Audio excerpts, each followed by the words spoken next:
అమ్మో వీడా? సార్ ఇదిగోండి కేసు. నీ దగ్గరే ఉంచు బాబు. ఈడొచ్చాడింది. అమ్మో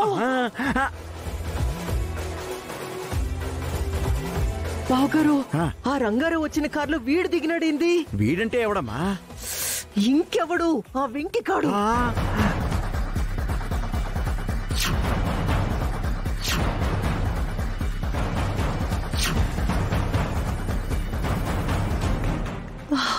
అమ్మో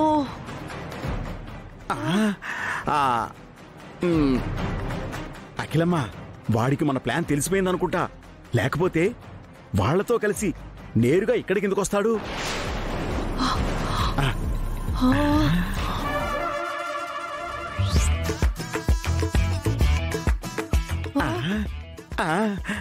అఖిలమ్మ అఖిలమ్మ, నాకెందుకో కంగారుగా ఉందమ్మా. పెద్దనా ఆ పకోడీగాడు నిజం తెలుసుకుని మన దగ్గరికి గొడవకి రాలేదు. అదిగో ఆ డొక్కు కారుకి డ్రైవర్ గా వచ్చాడు.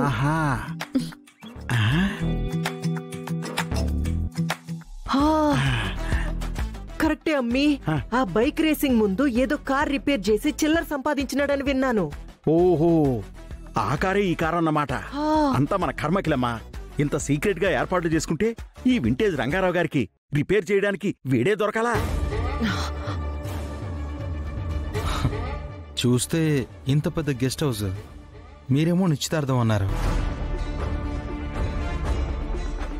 ఇక్కడ వాతావరణం చూస్తే ఒక్క మనిషి కూడా కనబడడం లేదు. కనీసం ఒక్కరు కూడా మీకు ఎదురొచ్చి రిసీవ్ చేసుకుంది లేదు. మమ్మీ, ఆ పెద్ద ఆయనతో ఇంతసేపు ఏం మాట్లాడుతున్నాడు వీడు?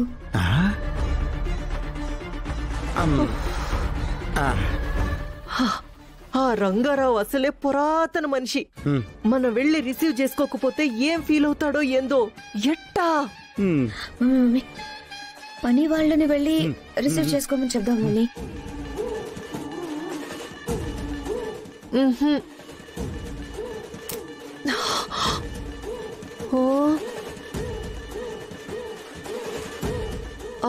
మమ్మీ, మనకి ఒక్కటే ఆప్షన్ మమ్మీ, ఇంకేం లేదు. పని వాళ్ళని పంపిద్దాం. రిసీవింగ్ కి పనులు పంపడం బాగుండదేమో, ఇంకా ఫీల్ అవుతారేమో. ఆ బాధ కూడా ఉంటాది.